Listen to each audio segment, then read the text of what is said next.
Welcome to the deep dive. Today we're taking a really profound look at something that's, well, it's been around forever, but is still incredibly complex. Sex work. It's a topic just loaded with history, with stigma, and maybe most importantly for us today, deeply ingrained assumptions. Absolutely. Specifically, we're diving into that really persistent gender paradox right at its heart. It's not just, why is sex work overwhelmingly female? Right. The deeper, more philosophical question we're tackling is, does it actually have to be that way? This is inevitable. Exactly.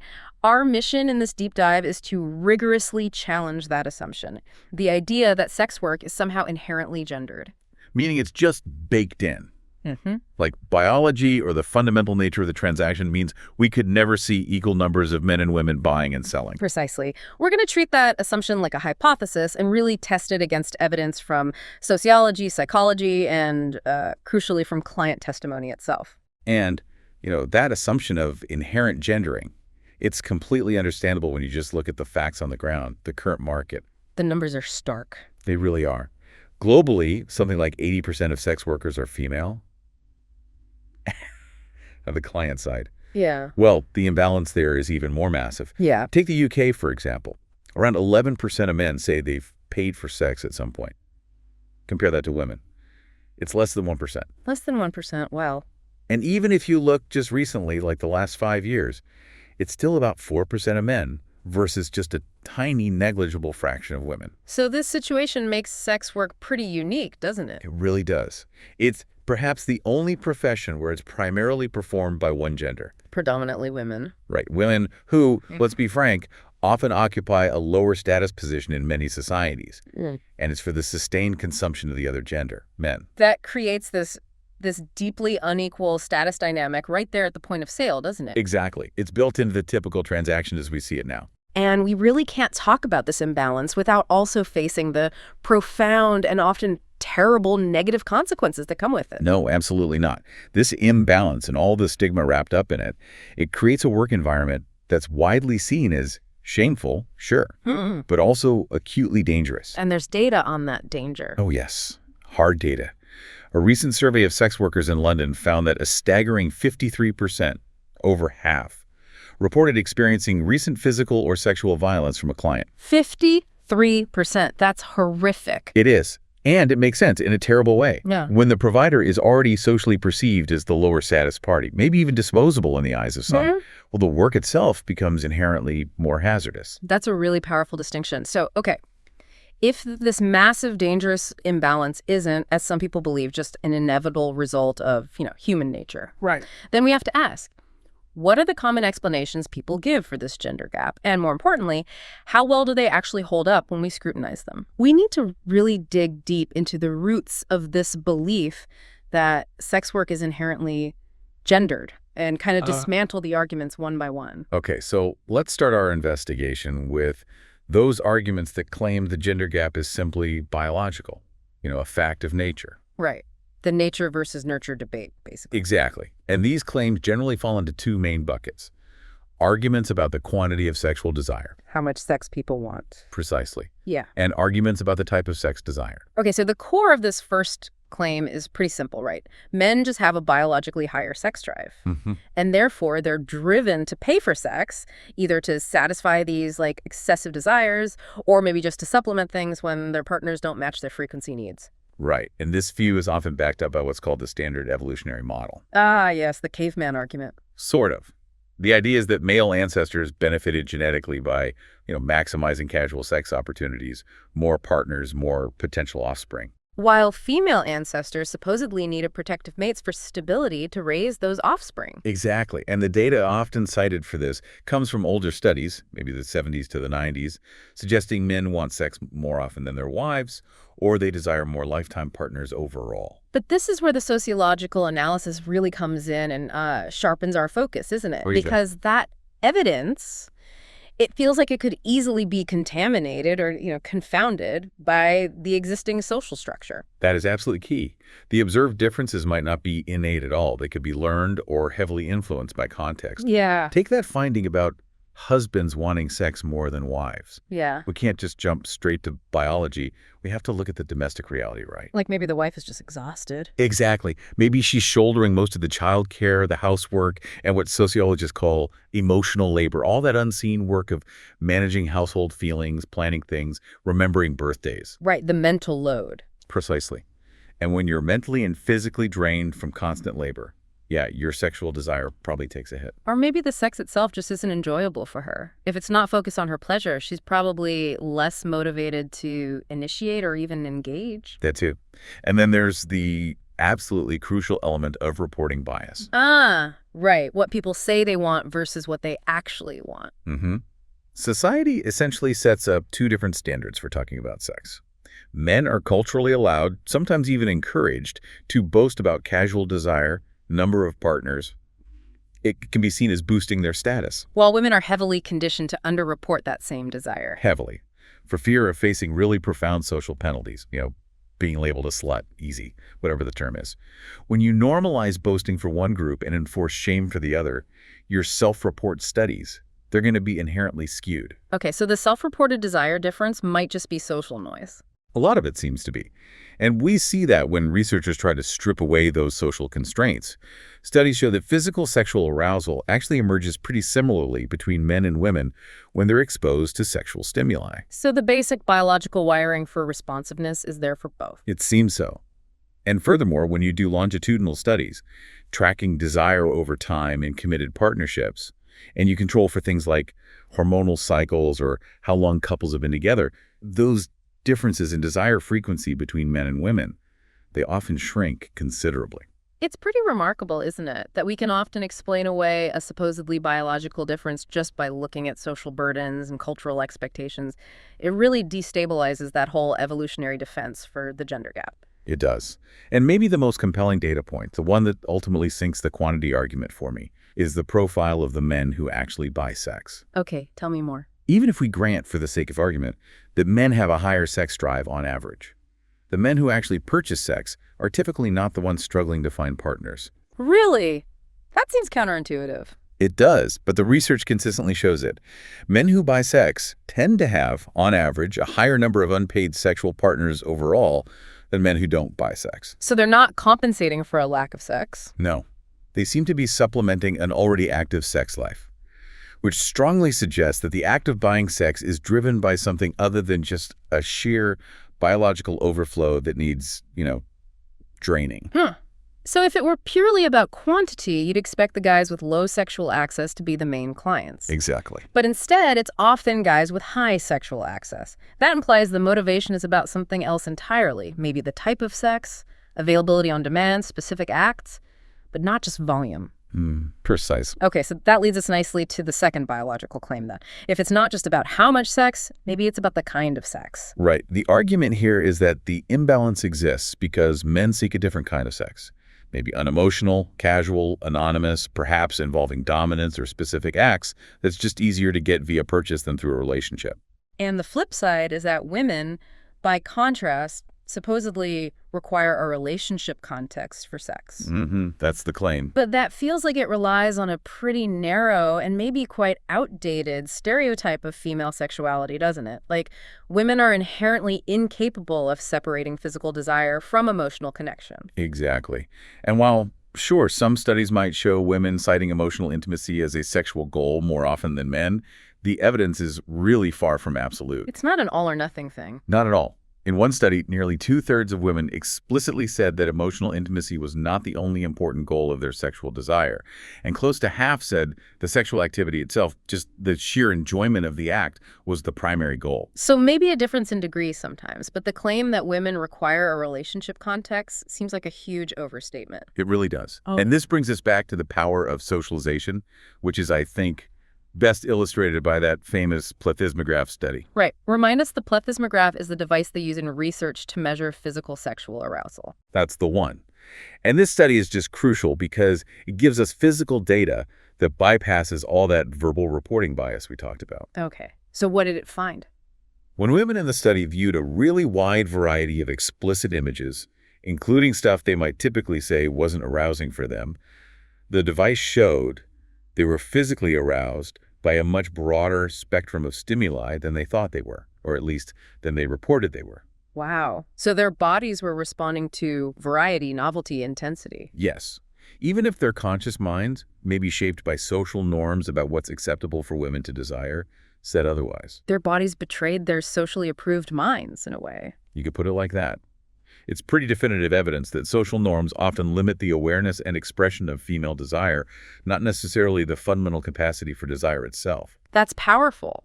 So if a woman is physically capable of being aroused by all sorts of things, but social pressure makes her believe she only desires sex within a relationship, well, her purchasing behavior is obviously going to reflect that learned constraint, not her actual biological capacity. Precisely.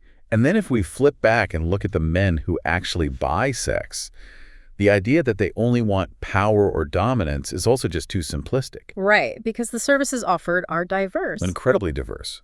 Sure, BDSM services exist, but client motivations are all over the map. Research on online buyers, for instance, found a really significant portion, often the majority, were actively seeking the girlfriend experience. Which emphasizes what? Connection. Exactly. Intimate connection, conversation, tenderness. Only a very small percentage in some studies strongly prioritize being in control. Often the purchase seems to be about buying time and care, not just control or, penetration. And we also have to consider the situation for men with disabilities, which you touched on earlier. Yes, that's incredibly important. For many men in this group, paid sex can be absolutely crucial for gaining fundamental intimate experiences, for learning about their own bodies, developing sexual confidence, things they might have been denied by mainstream dating culture. So the motivation isn't just about gratification. Often not. The research explicitly states these purchases were seldom rooted in a male need for sexual gratification. It's frequently more therapeutic, more developmental. So the conclusion here seems pretty clear then. The idea that sex work is inherently gendered because of biological drive, whether quantity or type, it just seems too crude, too simplistic. It really does. The differences we observe seem overwhelmingly shaped by social conditioning, and the reality of why people buy sex is far more nuanced than just men want unemotional sex and women need relationship sex. Okay, so if the biology camp is, let's say, struggling to make a convincing case for these innate desire differences, we have to turn to how society itself is structured. Maybe it's not what's in our brains, but what's around them, Yeah, the environment. Let's look at some of the structural myths people rely on, starting with this idea of sexual availability. Okay, so the structural availability argument basically says women don't need to buy sex because non-paid, satisfying sex is just easily accessible to them, whereas men, supposedly, have to pay to supplement their lack of access. But that just assumes all women have sex on tap, right? Which feels like it ignores the reality for many women, maybe marginalized women or those who lack confidence or just don't fit conventional beauty standards. Precisely. That narrative totally overlooks the needs of women for whom non-paid sex isn't readily available. Maybe it's confidence issues, maybe difficulty connecting socially, maybe finding themselves seen as undesirable by potential partners, or maybe they just want a very specific niche sexual experience that's hard to find casually. So for these women, paying for sex could actually be a way to have intimacy or pleasure without the risk of that crushing rejection that can unfortunately plague mainstream dating. Exactly. It offers control and predictability. And this brings us back to the quality question too, doesn't it? There's often this implicit assumption that women are just having amazing, satisfying sexual experiences in the non-paid sphere. If they were, why would they ever even consider paying? Right, but that assumption is profoundly challenged by the really well-documented gendered orgasm gap. Yes. Tell us about that again. When we look specifically at heterosexual couples, studies consistently find that around 95% of men report reaching orgasm during sexual intimacy. For women, it's only about 65%. That is a massive difference, 95 versus 65%. Huge.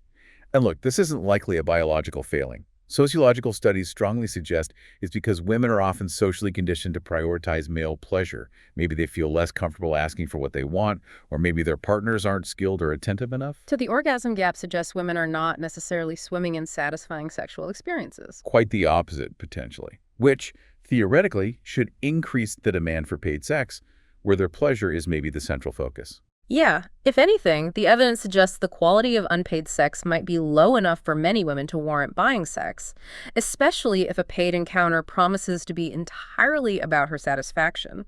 But still, that purchasing gap remains vast. It does. which leads to the final piece of the availability argument: supply. Right. The idea that maybe women would buy sex, but male sex workers just aren't available. Exactly. That used to be a common argument.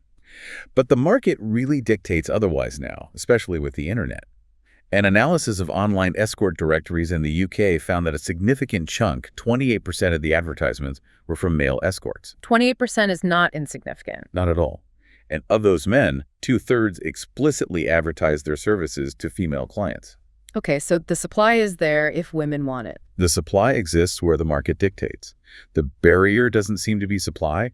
It seems to be on the demand side, the willingness or perhaps the social permission for women to actually purchase. Okay, so if biology and simple availability don't fully cut it, we have to address the really big philosophical opposition here. The abolitionist view. Exactly. Championed by influential feminist thinkers like Carol Pateman and Christine Overall. Their view isn't about biology or availability, is it? It argues sex work is inherently unjust. Right. Grounded in inequality and fundamentally dependent on female submission and male dominance. The argument basically defines sex work as this public institution that necessarily affirms men as sexual masters over women. And the logical conclusion from that definition is that gender-balanced sex work isn't just unlikely, it's conceptually impossible. If we ever achieve genuine gender equality, sex work would simply cease to exist. It would lose its meaning because that foundational power dynamic, men's sexual control over women, would be gone.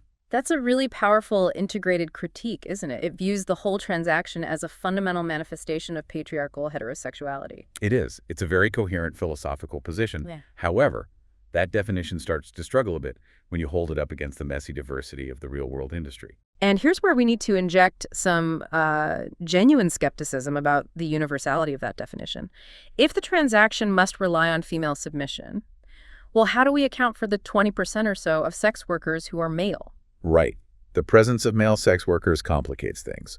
And the data we have on men who buy sex from other men often cites motivations like loneliness, seeking intimacy, or specific sensations, rather than purely dominance. So the power dynamics seem more fluid, more complex than just a simple male buyer-female subjugated seller model allows for. It seems that way in many cases. The model doesn't neatly fit every transaction. And we also need to question the assumption that the buyer is always the privileged party in every single sense. While the industry overall is undoubtedly marked by classism and sexism, the reality, especially with online platforms, is getting more complex. It's entirely possible, maybe even increasingly common, for transactions to happen between people with similar incomes, or where both parties are disadvantaged in different ways. Like maybe a male buyer with a significant physical disability purchasing from a female seller who is marginalized due to race or class. Exactly. The buyer holds the economic power in that moment, yes, but doesn't necessarily have superior social status across the board. It nuances the power dynamic. And furthermore, if patriarchy was the sole necessary cause of sex work, you'd expect to see it diminish as societies become more gender equal, right? Logically, yes. But the evidence for that is really mixed, which leads to what we might call the prevalence paradox. Okay. In the UK, for instance, the percentage of men reporting paying for sex actually increased. It went from about 2% in 1990 to 4% in 2010. Despite considerable improvements in gender relations during that same period. Exactly. Which really calls into question whether patriarchy is the sole driver of sex work's existence.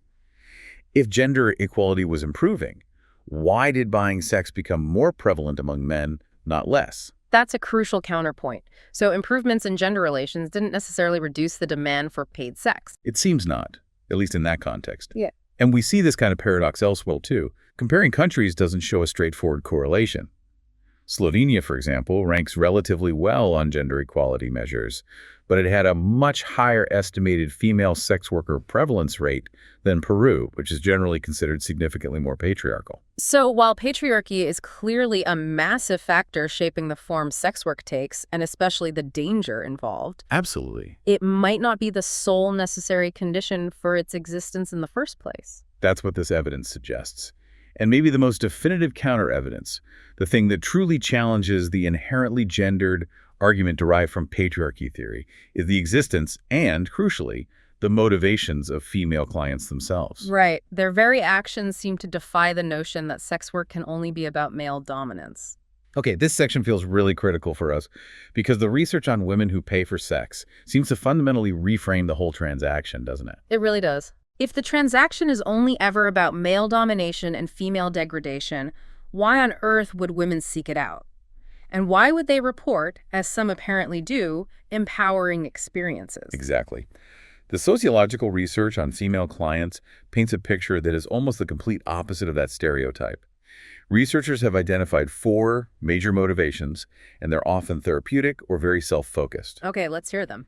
The first is therapeutic reasons. Almost half the women interviewed in some key studies cited using male sex workers specifically for healing purposes. Healing from what? Things like recovery from severe past trauma, childhood sexual abuse, maybe partner violence, or even addressing physical conditions like vaginismus, where painful muscle spasms prevent intercourse. They were paying for a controlled, safe, structured experience designed specifically to aid their healing journey. That's profound, using transactional sex as a form of self-care or trauma recovery. Absolutely. The second major motivation is buying sex to learn. Learn about what? About their own sexuality, their own bodies. Many women use the encounter as a way to explore and understand themselves in a non-judgmental environment.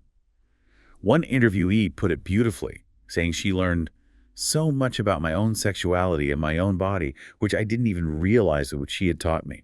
Wow. That speaks volumes about maybe a suppressed curiosity or a lack of knowledge that can happen when women are conditioned to see sex only as something done to them rather than something they actively explore for themselves. Precisely. The third motivation identified is buying sex for intimacy. Okay, this challenges the idea that women only seek emotional connection in non-paid encounters, right? Directly. Many female clients were seeking genuine companionship and care. They valued the sex worker's perceived authenticity, their willingness to engage emotionally within the bounds of the transaction. Interesting. And the fourth? The fourth is straightforwardly buying sex for pleasure. These women specifically valued the chance to, as they often put it, get to be selfish in the encounter. Selfish. Meaning their needs, their desires, their satisfaction were the absolute priority, without any obligation to perform or please the partner. They expressed intense satisfaction, joy, and relief at having that focus entirely on them. The language being used here, empowering, confidence-creating, understanding my body, not needing to take care of him, it's truly transformative, isn't it? It directly counters that narrative of inherent male dominance. It really does. In standard, unpaid heterosexual encounters, women are so often conditioned to manage the male partner's pleasure, his ego. Right, the emotional labor again. Exactly. Paying for sex completely flips that script. It allows them to be entirely self-focused, even demanding, in a way that might feel impossible otherwise. And you mentioned safety earlier, too. Yes, and that self-focus ties directly into safety. Male sex workers who serve women frequently confirm this. A primary motivation for their female clients is precisely safety and trust. Safer than casual hookups? That's what many women report feeling. They felt safer paying for a structured, defined interaction with clear boundaries than trying to negotiate casual sex, where the risk of violence, coercion, or just disrespect feels higher. They are, in a sense, purchasing a safer sexual landscape for themselves. We should also touch on the seller's perspective here. If the transaction was inherently degrading, you'd expect the male sex workers serving women to report high levels of distress, wouldn't you? You would, but that's generally not what the research shows for this specific group. Many male sex workers who serve women report being motivated by things like fun, pleasure, the positive feeling they get from doing the job well. Some view it almost as recreational activity alongside earning income. So not necessarily driven by desperation? Not always, no. One male sex worker reflected, essentially, if he can earn a living doing something that makes him feel good, maybe even better than his day job, then it feels like a mutually positive exchange. That really challenges the stereotype that selling sex is always a desperate act of survival for everyone involved. Okay, so the existence of these empowered female clients seeking therapy, learning, safety, and pleasure, and male sex workers who find enjoyment and satisfaction in their work. It seriously undermines the absolute claim that sex work is inherently dependent on patriarchal oppression, doesn't it? It makes that claim very difficult to sustain universally, yes. All right, so if biology doesn't fully explain the gap, and if sex work can clearly exist outside of a strict necessary model of patriarchal domination, the crucial question still remains. What is the most significant factor driving the highly gendered form the industry currently takes? And the source material we've looked at points pretty clearly towards something else: powerful, deeply ingrained, learned sexual norms, these invisible scripts that shape our behavior, our desires, our willingness to even participate in this market. Exactly. These norms are the cultural software, if you like, telling us who is supposed to consume sex and who is supposed to provide it. And two major gendered sexual norms seem particularly heavy hitters in dictating the current imbalance. First, our Western culture, broadly speaking, actively eroticizes male dominance and female submission. It's woven into media, into literature, into everyday interactions. This sets up the basic cultural script, right? Men are the actors, the initiators. Right. Women are often cast as more passive sexual gatekeepers. Their main job is to grant or deny consent, but they aren't typically seen as the primary drivers of the sexual encounter itself. You even see it encoded in the language we use. A woman is often described as being fucked or had by a man. The grammar itself positions the man as the active agent and the woman as the passive recipient. It does. The transaction, linguistically, assumes the male is the consumer and the woman is the product or service being consumed. And this cultural script then directly fuels the gender imbalance in the actual sex work market. It seems highly likely. If women internalize this role of being the sexual gatekeeper or the provider for men's desires, they're naturally far less likely to position themselves as initiators or consumers, i.e., buyers of sex. While men, conditioned as the dominant initiators, might more readily see the paid transaction as just an extension of their socially permitted role as consumers of sexual access. Precisely. And this norm also dictates how the workers themselves are perceived and the stigma they face. How so? Male sex workers often experience less stigma, relatively speaking, because their role can sometimes be understood or even framed through the lens of traditional masculinity. Things like sexual prowess, work, career, maybe even entrepreneurship.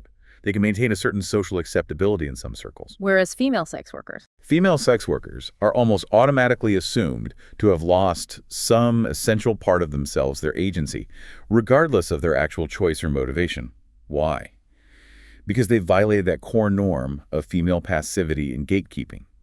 The gender of the worker fundamentally changes the perception of the work itself.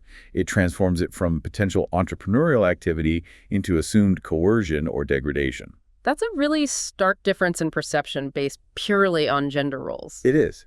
And it's important to remember, too, that even when women do manage to break that norm and become buyers, they often carry these patriarchal scripts with them. What do you mean? Well, some female clients, especially those who are survivors of abuse, reported being nervous about potential male violence even in the paid encounter, or found themselves defaulting to focusing on pleasing the man simply because that's what they were used to.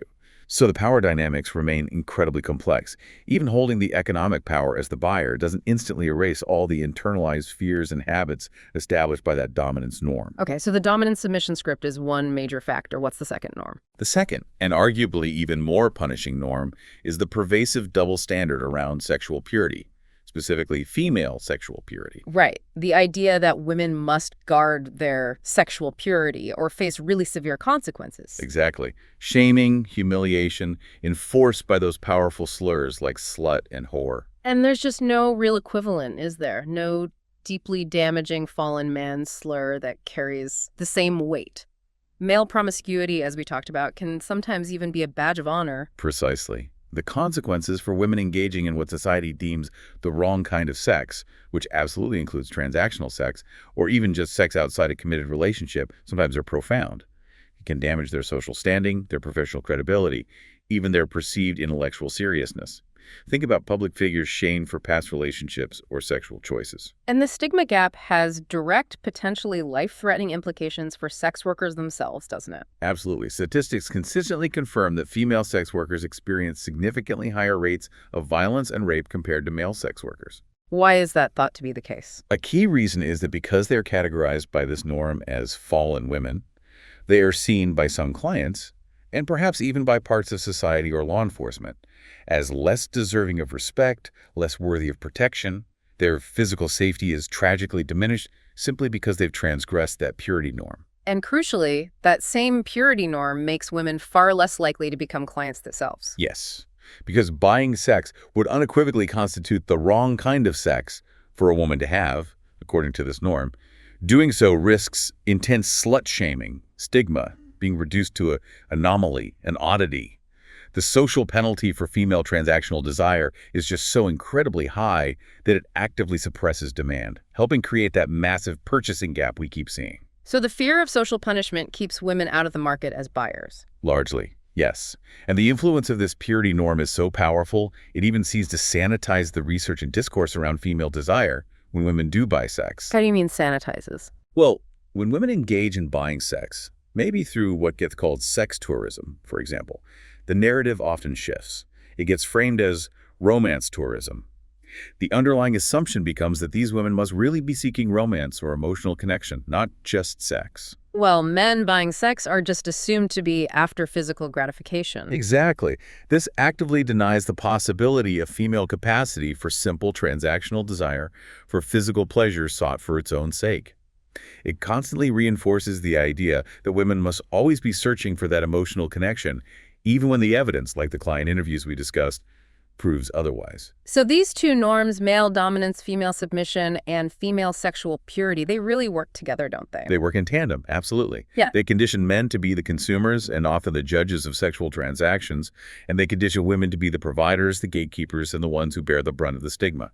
Effectively, these norms seem to lock the industry into its current, highly gendered and often incredibly dangerous form. Hashtag conclusion and final takeaways. Okay, so after digging through all of this, the biology, the structural arguments, the client motivations, the social norms, where does this leave us? Well, our deep dive into the source material really seems to suggest a clear synthesis. Sex work doesn't appear to be preordained by biology, nor is it guaranteed to simply vanish if we achieved perfect gender equality. So its current state, overwhelmingly women selling to men isn't inevitable. It seems not. It looks much more like a contingent fact, a situation resulting from specific, entrenched patriarchal conditions, and especially from those powerful gendered sexual norms that dictate who desires what, who can act on desire, and who gets punished for it. So what does this actually mean for you, our listener? What implications of saying sex work is not inherently gendered? Well, I think the implications are profound and actually quite practical. First, it completely reframes the problem itself. How so? The core issue maybe isn't the mere existence of transactional sex. Instead, the core issue is that the intensely gendered nature of sex work, as it exists now, is directly linked to the excessive stigma, the horrific levels of violence, and the appalling treatment that female sex workers face globally. The gendering is the danger in many ways. Okay, that's one implication. What's the second? Second, it potentially redefines the goals for reform.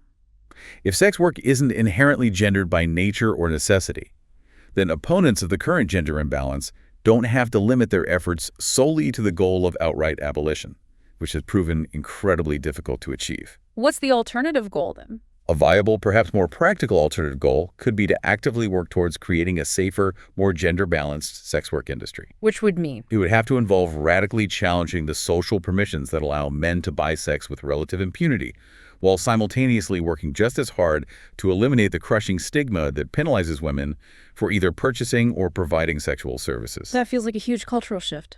Oh, enormous. It requires tackling those deep-seated norms head-on.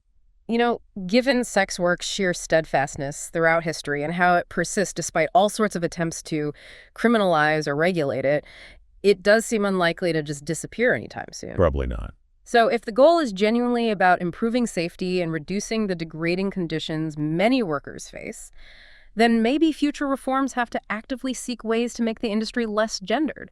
And that means confronting those norms that automatically assign men as consumers and women as providers. Exactly. And this ultimately raises a really challenging, maybe even provocative, philosophical question for all of us to think about. Go on. If we could somehow magically eliminate those entrenched norms of female purity and male dominance overnight, what forms of transactional sexual exchange might emerge? We've glimpsed some of the potential, the therapeutic benefits, the learning, the focus on female pleasure cited by those female clients.